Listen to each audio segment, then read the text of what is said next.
When you think of memory in your computer, you might think of things like DDR modules, VRAM on your graphics card, or most likely just hard drives and SSDs. But there's actually another type of memory that's incredibly fast and essential to the speed that we've gotten accustomed to with modern computers. I'm talking about your CPU cache. No, not the money that you blew on that processor with hyperthreading that you didn't really need. What we're talking about is cache with an E. It's a specialized type of memory that's built into your CPU. But why the heck would your processor need its own memory? Aren't the 16 gigs of RAM or whatever the heck you already have in your computer good enough?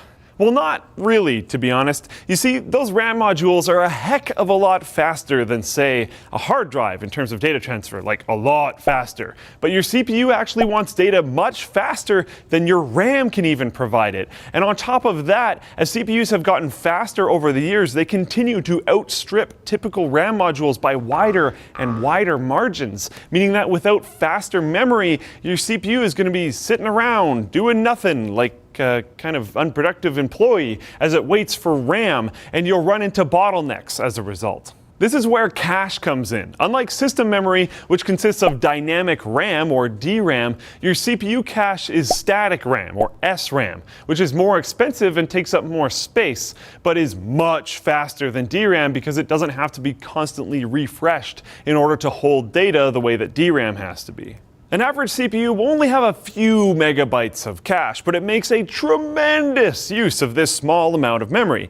You see, when a CPU accesses something from your main system RAM, it generally stores it in its cache, then uses complex algorithms to guess as to what other instructions or data it might need next. And it fetches those from your system RAM as well. Since these guesses aren't perfect, CPUs suffer from things called cache misses, where it searches its own cache, can't find what it needs, and has to access your system memory directly instead, which slows things down. Fortunately, however, modern processors have gotten pretty good at deciding what to put inside their caches, as they'll typically have a cache hit rate of better than 80%, meaning that most of the time your CPU is only processing what it finds in cache and doesn't have to bother talking to your slower system memory at all. And as you may have guessed, more cache is advantageous. So when you're shopping for a processor, the product page will indicate how much level 3 or L3 cache is built in, with higher end modules having a few extra megabytes. And if you're wondering what the heck happened to levels 1 and 2, these are smaller, even faster parts of the cache that your CPU will try and hit before looking for data in your level 3 cache. Okay, Luke, that's cool and all, but will better cache actually give me more FPS in games or faster speeds in my other stuff? Well, this can depend on the specific application, but you can see performance increases kind of overall on CPUs with larger caches. Fortunately though, if you're buying a higher end processor because you need more cores, higher IPCs, or better overclocking potential in general, it'll probably come with more cache as well. So it's not really something that you have to really think about too much.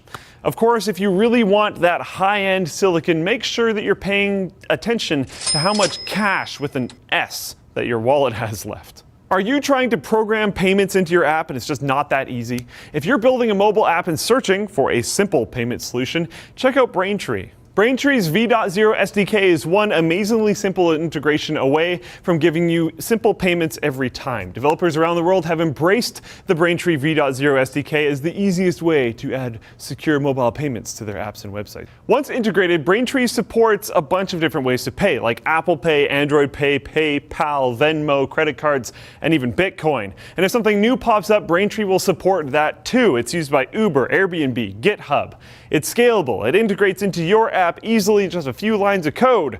Try it in the sandbox. Learn more about Braintree in the video description down below, and get your first 50,000 in transactions fee-free at braintreepayments.com/techquickie. But are you cashed out? If you are, be sure to like the video, dislike the video, subscribe, do all those fun things. Then on your way out the door, be sure to check out Channel Superfund right across the street. They're fantastic, highly recommended. And as always, leave a comment on the little book as you leave with the suggestions that you might have for how we could make your stay even more better next time. And anyways, thank you for enjoying Tech Quickie. We'll see you again.